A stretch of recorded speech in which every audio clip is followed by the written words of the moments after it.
फिर हमारा एक्सट्रैक्ट 12 है, about slave which any print of goodness will not take, being capable of all ill. तो अब ये लाइन है प्रॉस्पेरो की, जिसमें वो कैलिबान से बातें कर रहा है और वो उसको कह रहा है नफरत से भरे हुए स्लेव, जिसको कोई भी अच्छी चीज, कोई भी ऐसा इंसान जिसमें थोड़ी सी भी अच्छाई होगी एक्सेप्ट नहीं करेगा, और तुम जो कि सिर्फ बुरा कर सकते हो किसी का। I pitied thee, took pains to make thee speak, taught thee each hour, यानी मुझे तुम पर दया आई, मैंने तुम पे दया दिखाया, मैंने तुमको बोलना सिखाया, मैंने हर घंटे तुमको कुछ ना कुछ नया सिखाया। When thou didst not savage thine own meaning, but wouldst gabble like a thing most brutish, यानी और ये सब मैंने तब किया जबकि तुम खुद ही, तुम्हें नहीं पता होता था कि तुम क्या बोल रहे हो, तुम बस ऐसे ही बड़बड़ाए जाते थे, ना तुमको खुद समझ आता था तो तुम क्या बोल रहे हो, और जब तुम्हें ही नहीं समझ आ रहे तो किसी और को क्या आएगा। I endowed thy purposes with words that made them known, यानी मैंने तुमको वो शब्द दिए जिनसे तुम अपनी भावनाओं को दर्शा सके। But thy wild race, though thou didst learn, had that int which good natures could not abide with, यानी कि और भले ही तुम बोलना सीख गए लेकिन तुम इतने जंगली हो कि कोई भी अच्छे नेचर का इंसान तुम्हें बर्दाश्त नहीं कर सकता है। Therefore wast thou deservedly confined into this rock, who hadst deserved more than a prison, यानी कि और इसीलिए मैंने तुमको इस गुफा में कैद करके रखा है, मतलब तुम यहाँ से बाहर मेरी ही परमिशन से जाते वगैरह हो, क्योंकि तुम्हारे जैसे लोगों को ना जेल में ही रहना चाहिए।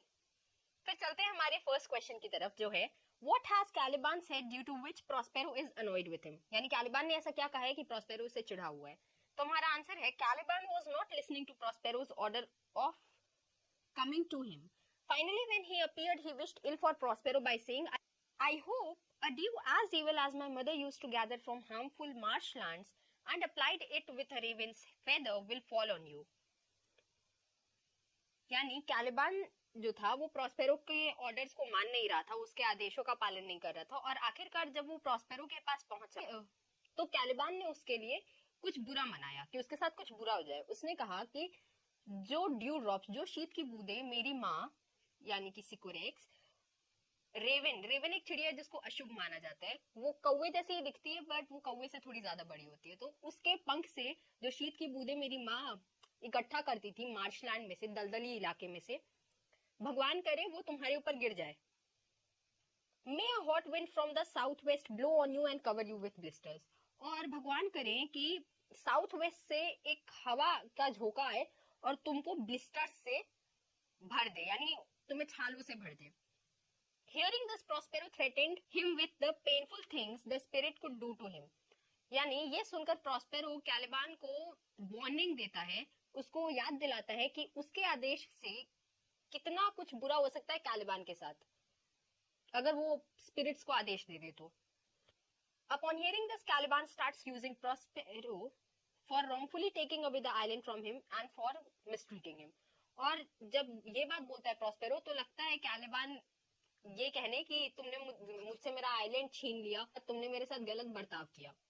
फिर हमारा सेकंड क्वेश्चन है why did Prospero pity Caliban, what did the former do to improve the condition of the latter. तो हमारा आंसर है Prospero pitied Caliban because he did not know the meaning of the words he himself used to speak and would babble like an animal, यानी जो Prospero था वो इसलिए कैलिबान पे दया कर रहा था क्योंकि उसको बुरा लग रहा था जब कैलिबान जो बोल रहा था वो खुद कैलिबान को ही समझ नहीं आ रहा था और वो जानवरों की तरह बड़बड़ाए जा रहा था। The former made efforts to teach him language so that he could express himself using it. In this way the former improved the condition of the latter. यानी कि जो प्रॉस्पेरो था उसने बहुत मेहनत की कैलिबान को बोलचाल की भाषा सिखाने के लिए और इस तरीके से उसने उसकी कंडीशन को इम्प्रूव किया। फिर हमारा थर्ड क्वेश्चन है what was the outcome of Prospero's efforts to teach him. हमारा आंसर है here the word him is referred to Caliban. The outcome of Prospero's efforts to teach him was that he learned how to curse. He cursed Prospero to die from the red plague for teaching him language. तो जो him शब्द है वो यहाँ कैलिबान के लिए कहा गया है और जो प्रॉस्पेरो ने मेहनत की कैलिबान को बोलचाल की भाषा सिखाने के लिए उसका रिजल्ट ये निकला कि अब तालिबान को लोगों के लिए बुरा मनाना आ गया, उसको लोगों को श्राप देना आ गया, और उसने ये कहा कि भगवान करे कि प्रॉस्पेरो को रेड प्लेग हो जाए और वो मर जाए उससे। फिर हमारा फोर्थ क्वेश्चन है, where was Caliban confined by? So हमारा आंसर है, Caliban was confined in a cave on the island and was restricted from going anywhere else on it without Prospero's permission. तो यानी तालिबान जो था उसको एक गुफा के अंदर कन्फाइन करके रखा गया था और उसको आइलैंड पे कहीं भी अपनी मर्जी से आने जाने से रोक थी।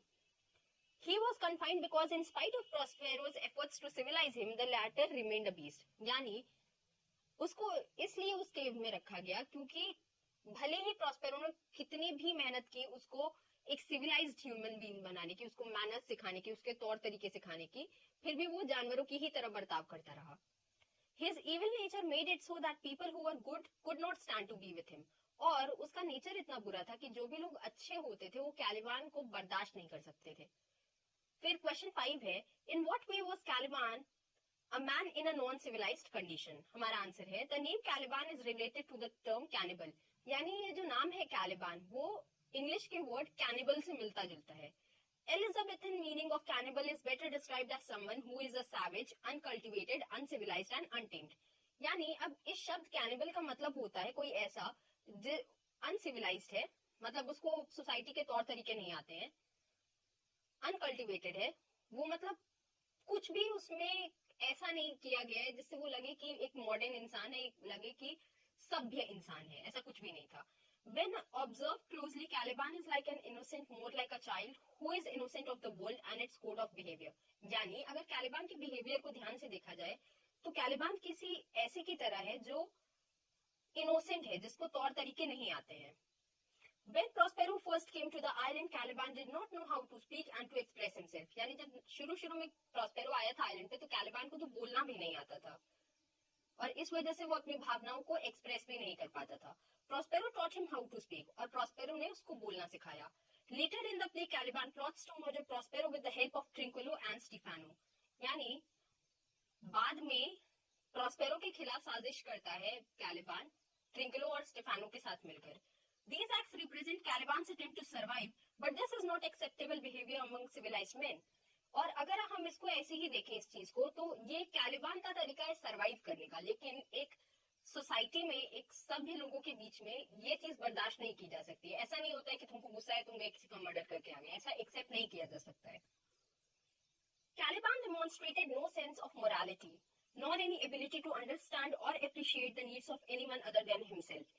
यानी जो कैलिबान था उसमें मॉरल वैल्यूज थी ही नहीं। कैलिबान को बस अपने चीजों से मतलब था, उसको कुछ और फर्क नहीं पड़ता कि बाकी लोगों की जरूरतें क्या हैं।